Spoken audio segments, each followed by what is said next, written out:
గోదావరి డెల్టాను నిర్లక్ష్యం చేసిన జగన్ గోదావరి జిల్లాలో తిరిగి అర్హత కోల్పోయారని మంత్రి నిమ్మల రామానాయుడు ధ్వజమెత్తారు. తూర్పుగోదావరి జిల్లాలోని ధవళేశ్వరం కాటన్ బ్యారేజ్ వద్ద దెబ్బతిన్న గేట్లను మంత్రి పరిశీలించారు. కొత్త గేట్ల ఏర్పాటు పనుల ప్రారంభంపై అధికారులతో చర్చించారు. రాష్ట్రంలోని ప్రాజెక్టుల గేట్లు కొట్టుకుపోయినా గొడ్డలి పార్టీ పట్టించుకోలేదని విమర్శించారు. గత ప్రభుత్వ తప్పిదాలను కూటమి సరిదిద్దుతోందన్నారు. గోదావరి డెల్టా సహా 36 కీలక ప్రాజెక్టుల పూర్తికి సీఎం చర్యలు చేపట్టారన్నారు. వచ్చే వారం సీఎం చేతుల మీదుగా ధవళేశ్వరం గేట్ల ఏర్పాటు పనులు ప్రారంభిస్తారని మంత్రి నిమ్మల వెల్లడించారు. గోదావరి జిల్లాలు పచ్చగా ఉన్నాయని అంటే కాటన్ మహాసేడు పుణ్యం.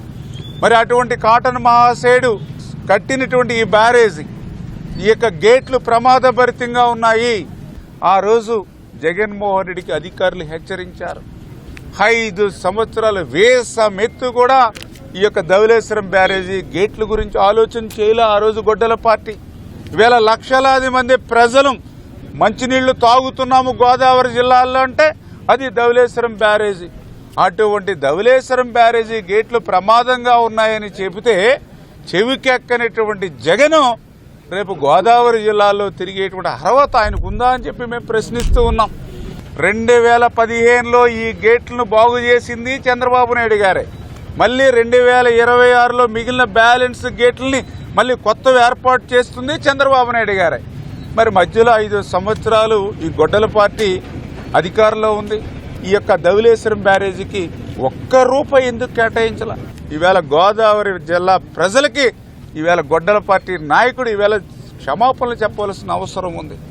ఈవేళ వెంటిలేటర్ మీద ఆర్థిక స్థితి ఉన్నా కూడా ఒక్కొక్క పని పూర్తి చేసుకుంటూ ఉన్నాం.